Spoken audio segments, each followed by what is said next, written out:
Hi, I'm Mike Tyson. Watch me beat Peter McNeely on Comcast Cablevision. Comcast Cable. Hi, I'm Mike Tyson. Watch me fight Peter McNeely on Cox Cable. Cox or Cox? Hi, I'm Mike Tyson. Watch me beat Peter McNeely on Salmon's Cablevision. No, Salmon's Communication. All right. Hi, I'm Mike Tyson. Watch me beat Peter McNeely on Samsonite Cable. No, Salmon.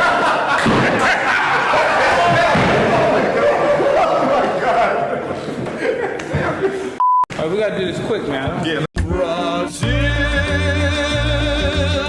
where hearts were entertaining June.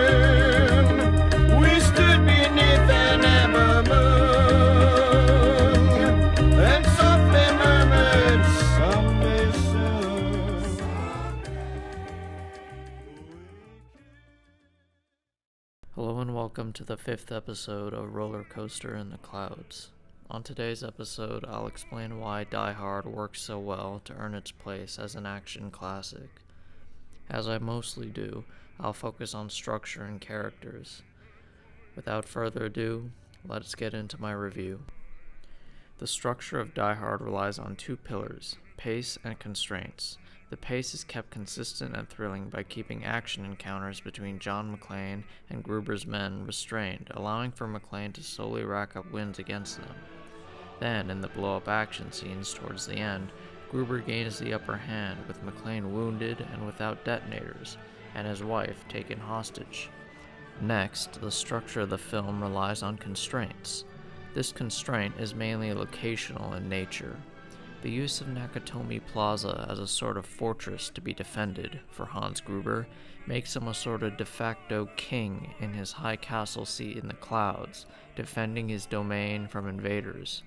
This imbues the plot with a great deal of focus, and less evidently, but just as important, charges Gruber up as an authority figure, a king entrenched in his castle, having the very thing the invaders long to take from him. Moving from structure to characters, the main character dynamic setup is obviously between Gruber and McClane, but I think there's a far more interesting dynamic that exists between Gruber and the world he is challenging. Let me explain. Gruber is portrayed as a highly intelligent man throughout the screenplay. He had countless characters on the outside, like the newscaster, and author of Hostage Terrorist, Terrorist Hostage, a study in duality. Dr. Haseldorf, what can we expect in the next few hours? Well, Gail, by this time, the hostages should be going through the early stages of the Helsinki syndrome. As in Helsinki, Sweden. Finland. Basically... or the coke-sniffing executive. It's a Rolex. Hey, babe, I negotiate million-dollar deals for breakfast. I think I can handle this Euro trash. Hey, frickin' talk, huh? Hope I'm not interrupting. It's not what I want, it's what I can give you. Hey, business is business. You use a gun, I use a fountain pen. What's the difference? Am I right? Hans, Bobby, I'm your white knight. The guy upstairs is fucking things up, huh?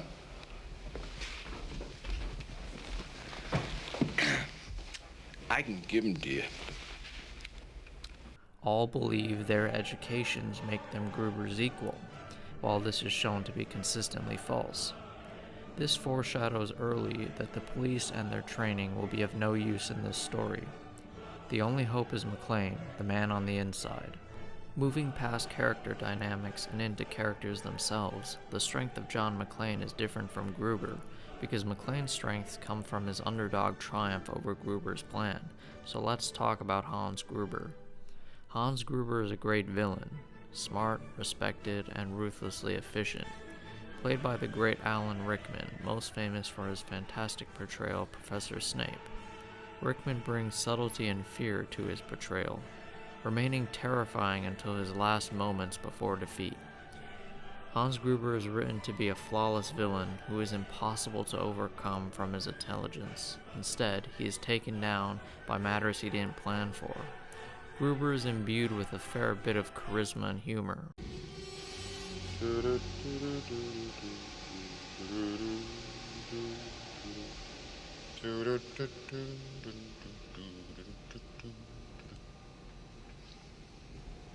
Nice suit. John Phillips, London.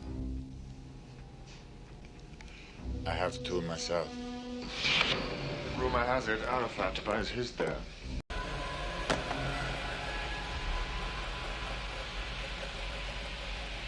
Hi there. How you doing? Oh! Please, God, no, you're one of them, aren't you? You're one of them. No, don't kill me, please, no, please. Don't kill me, please, please. Whoa, relax. Relax, I'm not gonna hurt you. I'm not gonna hurt you! And also, Gruber is not a man that enjoys cruelty without purpose. We have a pregnant woman out there. Relax, she's not due for a couple of weeks, but sitting on that rock isn't doing her back any good.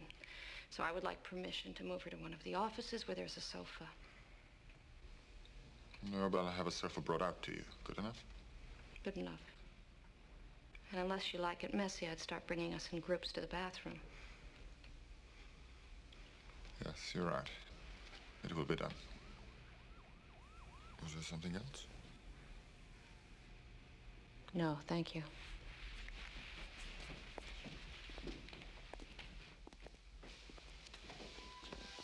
Mr. Takagi chose his people well, Mrs. Gennaro. Miss Gennaro. These aspects create a formidable villain that you can't help to love, but you can't wait to see defeated.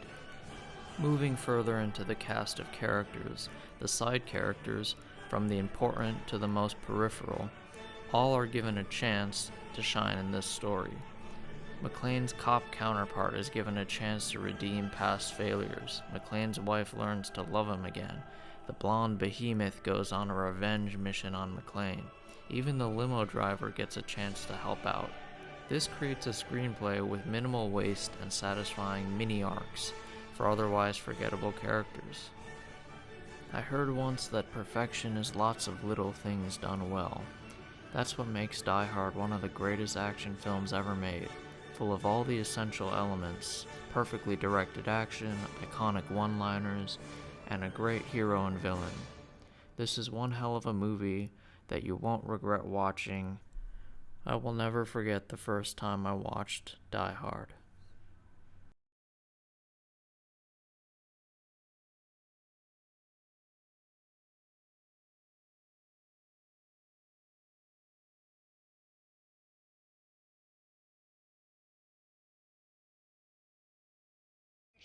I got a problem. I don't care what your problem is. I don't give two shits about your switch. I want the building out. Doc, You don't understand. You can't do it from here. Yeah, you could. It can't be done from here. I got the rate. We can't do it from down here, I'm telling you. It's got to be done from downtown. They've got to take out a whole city grid. We're talking 10 square blocks. 10 blocks, Chief. Yeah. Johnson, that's crazy. It's Christmas Eve, man. There's thousands of people. You have to go wider. Look, The mayor will have my ass. Authorization. Authorization? How about the United States fucking government? Hey, lose the grid, or you lose your job.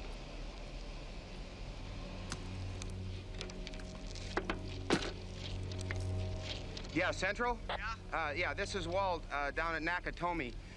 Say, listen, would it be possible for you to turn off Grid 212? Are you crazy? Maybe I should call the mayor on this. You know? Hey, no shit, it's my ass. I got a big problem down here. Shut it down. Shut it down now.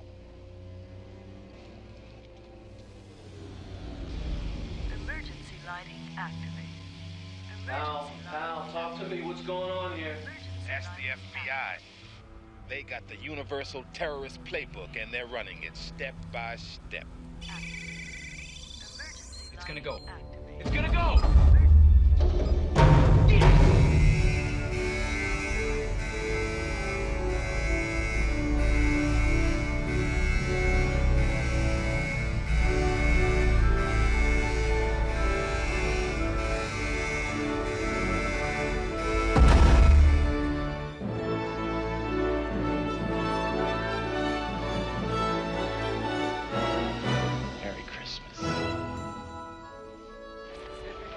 Bastards are probably pissing in their pants right now. The mayor's gonna have my ass.